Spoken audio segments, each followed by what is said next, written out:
Hello and welcome to my very first tutorial. This is Tony Long of TL Audio Mixing and Mastering, and today we are going to be tackling top-down mixing. This video, is actually going to be the first of a three-part series where we will be first tackling the master bus, followed by subs, and finally by the individual tracks themselves. This tutorial is just going to be just trying to, I suppose, illuminate to some people what top-down mixing is, just because I've come across people that have asked me what it is. They've been kind of confused about what it is. They've mistaken it for kind of like mastering while you're mixing your track, which that's not at all what it is. Also, this tutorial was kind of inspired by a post that I read on the Slate Audio Files Facebook page, which is a great Facebook page if you use Slate plugins. Steven Slate has come out with some pretty cool stuff over the past few years, and I've been using his plugins now for about a year and a half. And this post, it was asking about top-down mixing and how to use Slate plugins with this approach.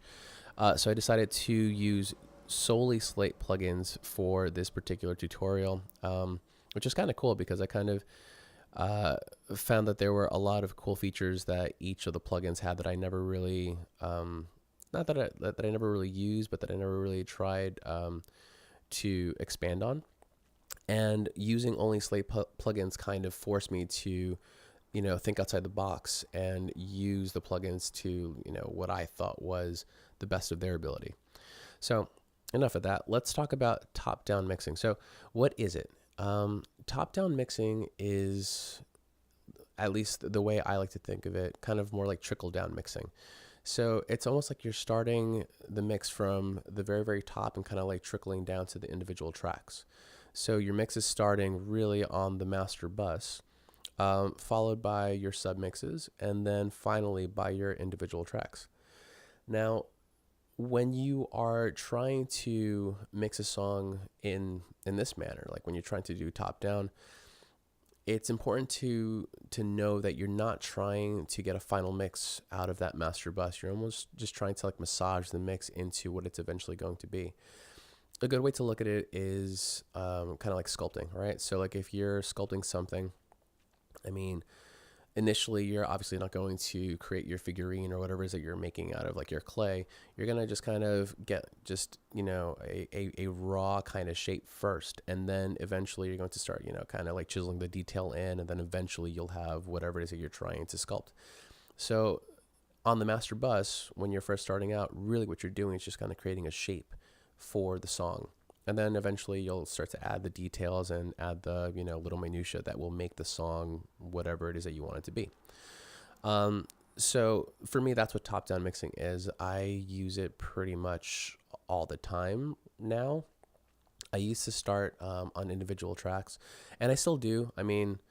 Just like, to get a static mix, just using faders, just to kind of get a good balance, just to get a good rough mix, just using panning.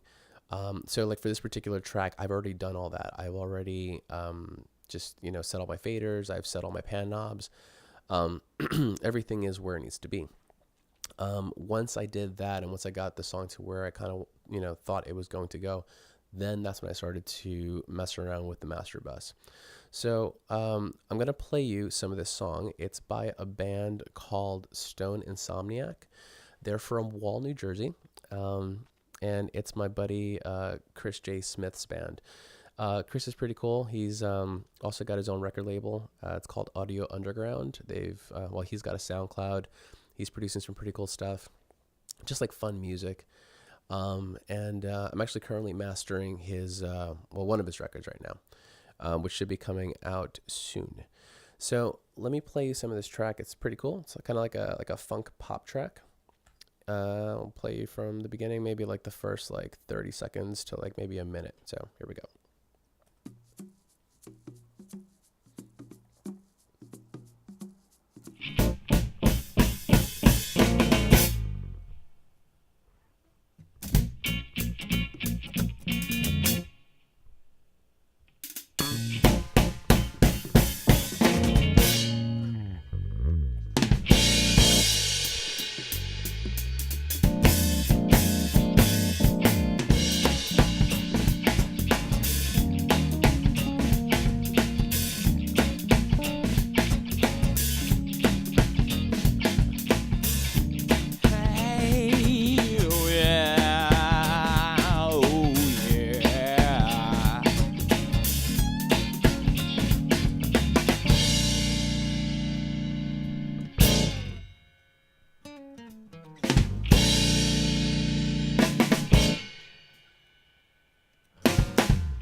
combination so deja vu.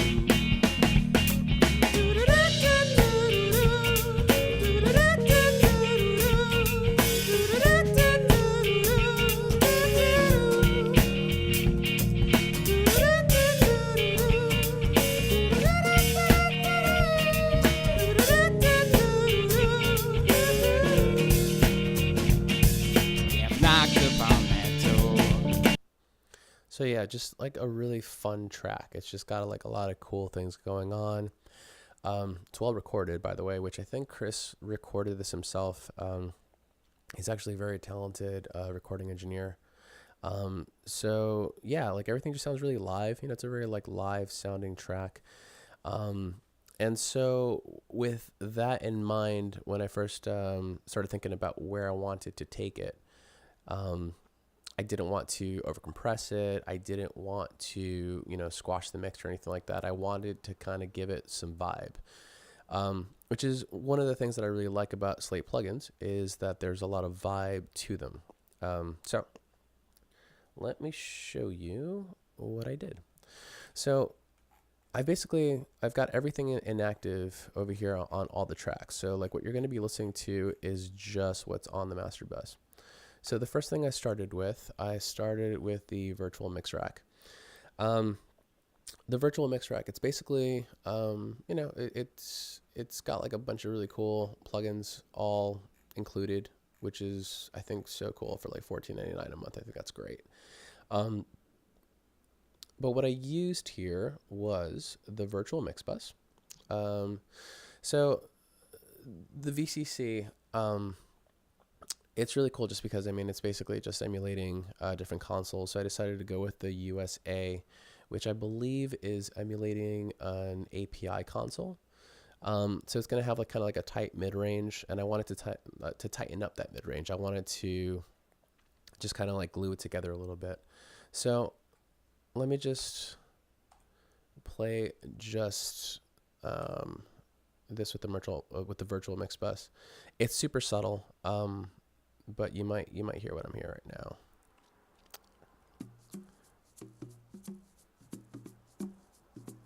So you know what? Let's take this a little bit there.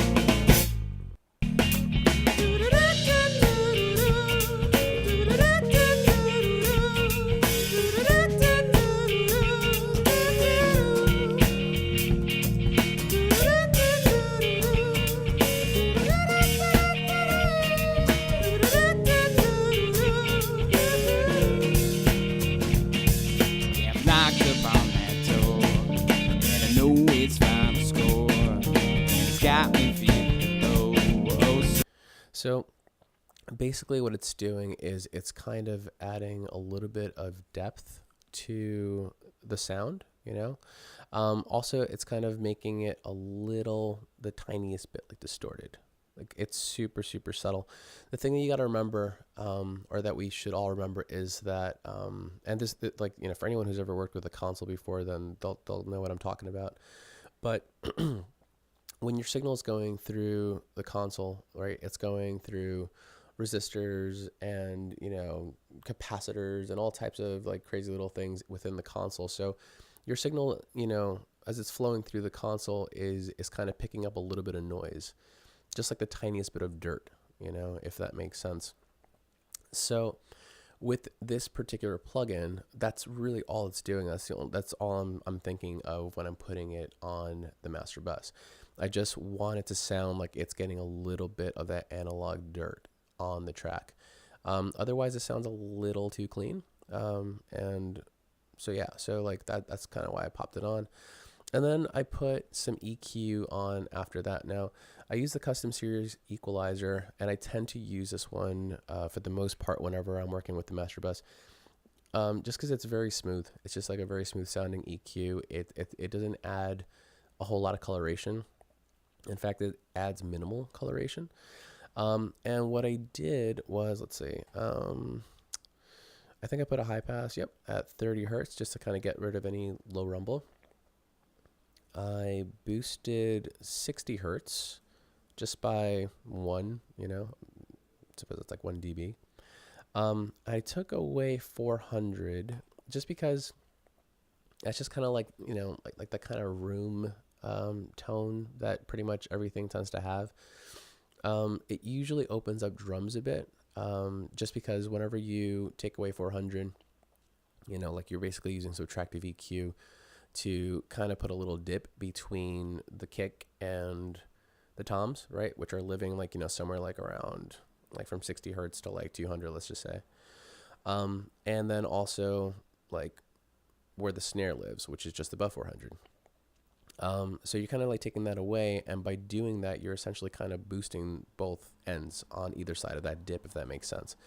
Like you're not actually boosting it, but you're like, kind of bringing it out a little bit more. You're kind of like letting it shine a little bit more. So that's why I took out the 400. 2K is just kind of an annoying frequency for me. I just don't like it. So I tend to always take out a little bit of 2K, sometimes 4K. But I took out 2K this time. And then just to kind of open it up a little bit, I just added a little 10. So let's just see what this sounds like.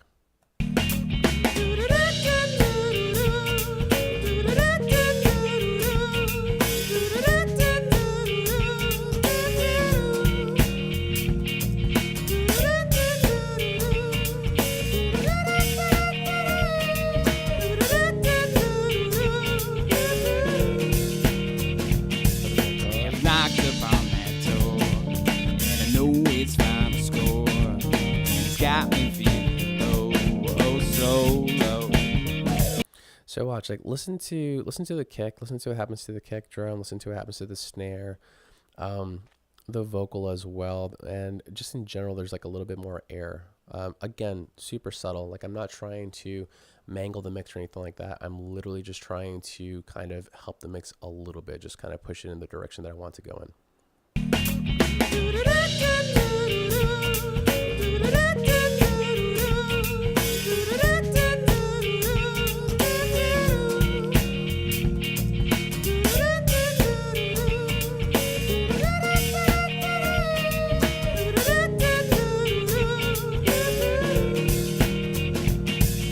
So that's pretty much what I did there.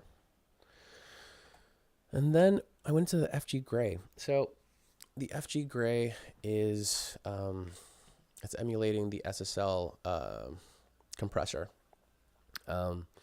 It's really, really cool. I really like what he did with this. I think one of the things that Steven Slate and Fabrice added was this high pass filter over here, which is really sweet.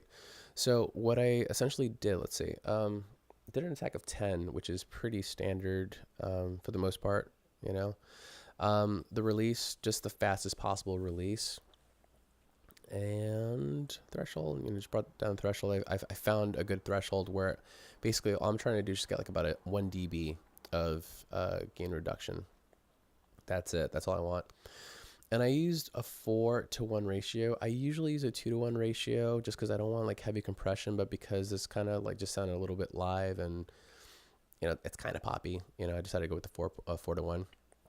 And then the high pass filter, I set it at 70 hertz just because I don't want the kick to be triggering the compressor, like the entire time through. Like for some things it's cool. Like if this was like a really dancey tune, then yeah, I think it would work better. But for this particular tune, I want it to kind of, keep the kick out of what was triggering the compressor. So let's play it without.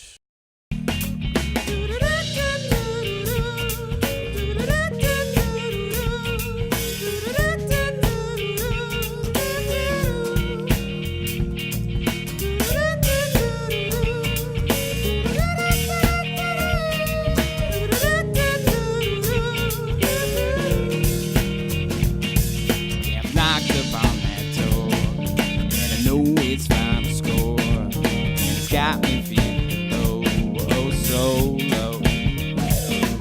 I've been down this road before. I knew it, but it's the more. My feet stop to explore, so let's get more. Said I've got to find a way, some way to help you make you stay. So I mean, it just makes the whole track come alive. It kind of almost brings up the band around the vocal. Like the vocal's kind of a little by itself right now. I mean, later on when I bring in the other plugins that I use, everything else that I use, then it'll kind of balance itself out a lot more, obviously. But right now, just listen to the vocal by itself, you know. I'll bypass this guy. And then listen to the band just kind of like come up from behind it. Also, everything gets a little tighter. The drums get a little snappier, definitely. And everything just kind of like levels out just a little bit. And again, it's just 1 dB, you know. And I also did like some makeup gain also just to make up for that 1 dB. So here we go.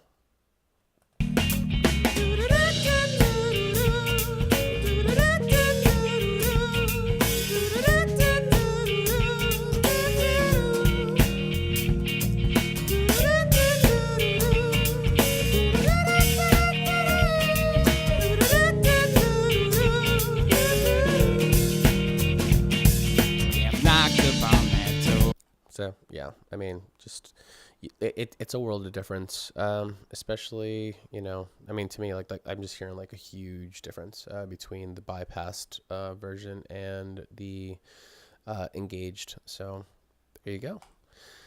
Next up, what did I use? Oh yeah, I used Revival. This is one of the coolest plugins ever. I love this thing. It's so cool, just because it's basically just adding harmonics. You know, it's just generating harmonics over whatever you put on it. The cool thing about harmonics, as far as I know, is that when you are adding harmonics, you're not really boosting, like the level. You're just kind of like layering your signal, you know, with the harmonics. So, I mean, you could go nuts with it. Obviously, if you add like a lot of like the shimmer, a lot of the thickness, it's going to start sounding like distorted or just, you know, overly saturated. But I mean, if that's what you're going for, then, you know, absolutely go for it. I mean,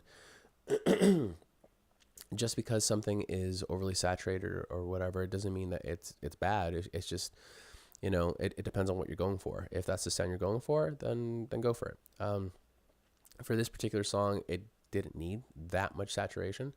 So I just gave it a little bit of the shimmer and a little bit of the thickness. The reason was I wanted to kind of add a little bit of the high end to the vocal as well as the hat, just a little bit.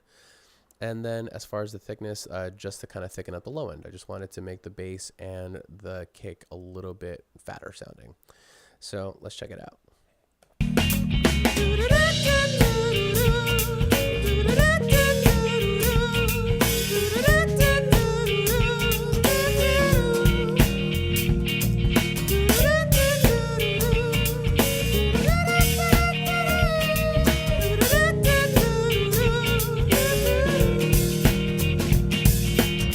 Again, a world of difference. Obviously, the hat's going to come out a little bit more. You also kind of hear a little bit more of the snare, like the actual like snare bottom, like the actual snares. That comes up a little bit. The vocal also becomes a little bit crisper, which I wanted. I wanted that for the vocal. And then also the low end just kind of gets a little beefier. So yeah, I mean, you could go nuts with it. But again, when you are doing top-down mixing, it's not about doing the mix on the master bus. Like, you're not trying to finish a mix on the master bus. You're just basically just trying to, again, massage it, just trying to get a general shape going for the final mix. So there you go. That's Revival. And then the last thing I used was the VTM, the virtual tape machines. This is a really cool plugin. I've only recently started kind of like really diving into it and trying to figure out like different things that I can do with it. For anyone who's ever used tape machines, so it's more about saturation and just kind of getting like a tape sound, right? Tape doesn't behave the way digital behaves, you know? So like, for instance, if you're using this plugin, if the signal goes past 0, it doesn't mean that you've clipped. If the red light goes on, it just means that, you know, the signal is like overly saturated. But it's okay. That's totally okay. In fact, that's why people liked using tape, because you get that kind of saturated kind of sound. That's a little bit distorted, but it's like a good distortion. So let's just see what it sounds like without and then with.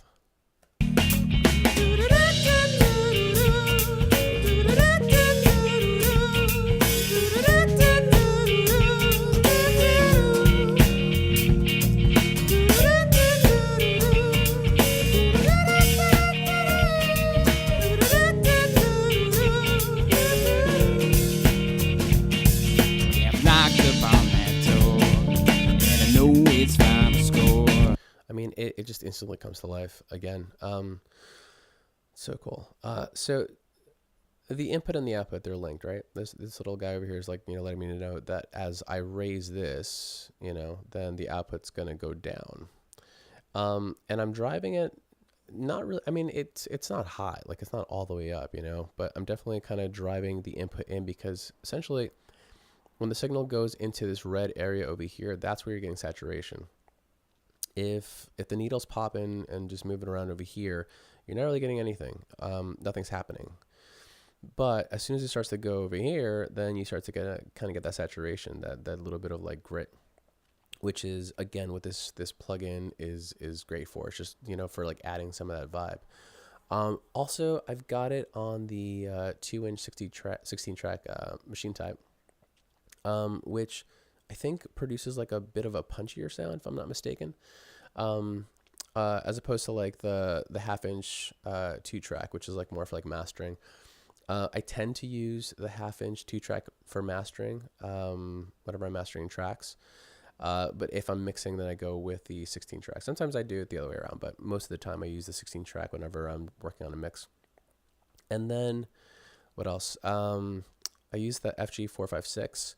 This one is going to give you a little bit more saturation, just because I think it's like based off of a 6+ type tape, which basically it was a tape that gave you like 6 dB of headroom before saturation started to occur.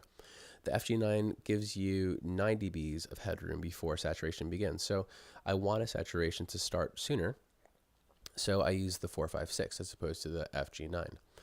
And then as far as the speed, so you've got 30 IPS and 15 IPS. It's just inches per second. This is how fast the tape is going. Like it's either moving at 15 inches per second or it's moving at 30 inches per second.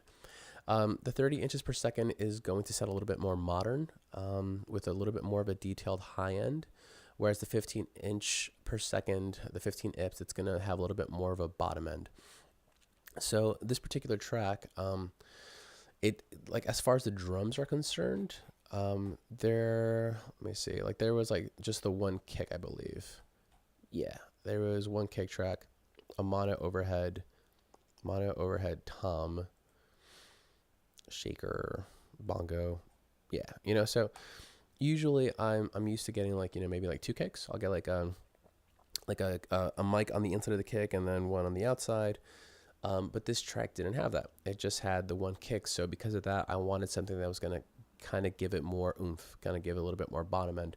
So when I decided to go with the VTM, I was like, let me go with the 15 IPS, because that's going to provide me with some of that bottom end. It's going to make the kick sound a little bit more like oomphy.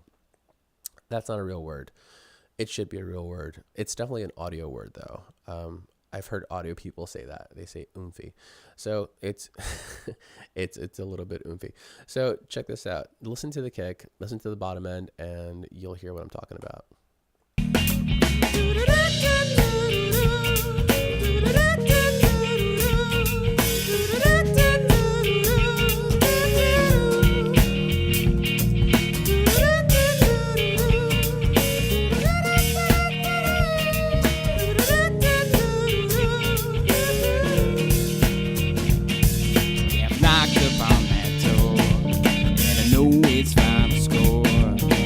Got me feeling low, oh so low.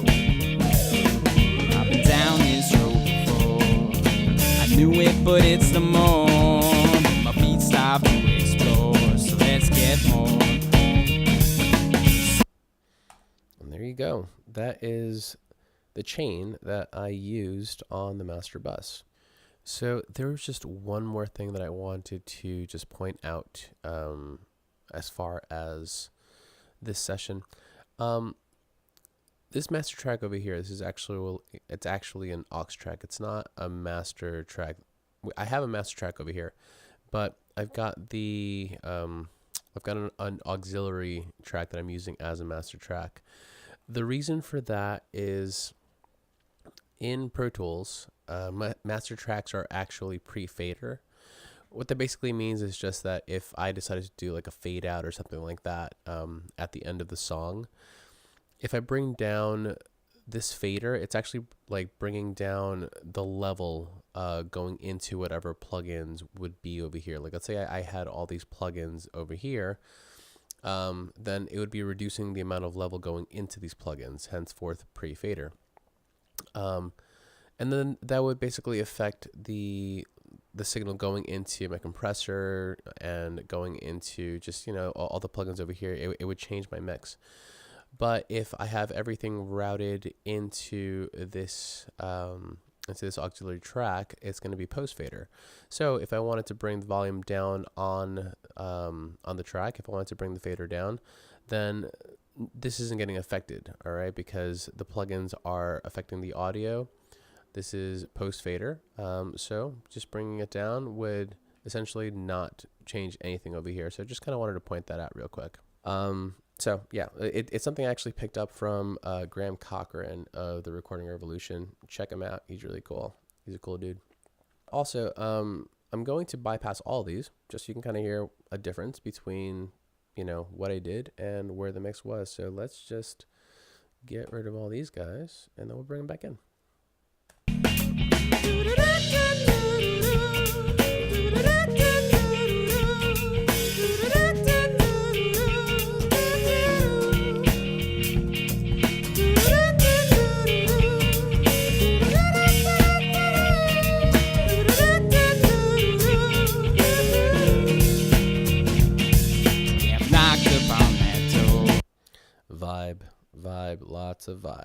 Lots of vibe. It's punchier, more low end. Things are popping out now. And that's just with a few plugins. What did I use? 1, 2, 3, right? I used the one Revival, 4, 5. 5 plugins. That's it. I didn't go crazy on the master bus. Again, just, because I wanted to just like push the song in a direction. That's all it's about. Cool. That's pretty much it. That's what I got for you guys right now. If you like the video, if you like the tutorial, subscribe. I'm definitely going to be putting up more tutorials. Again, this is part of a 3-part series. So in the next tutorial, we will be going into these guys, into the subs, and just kind of, explaining what I did here. And again, we're just using Slate plugins. Except for this, I think this is a SansAmp that I used because, I like SansAmp. But I might change this. I might change this to their Neve emulation to get the exact same thing going. So maybe that'll be part of the next tutorial as well. And finally, on the third, we'll go into the individual tracks. But again, that's it. All right. If you like, subscribe, and I will definitely be posting more material in the coming weeks. Thanks a lot, guys. Take care.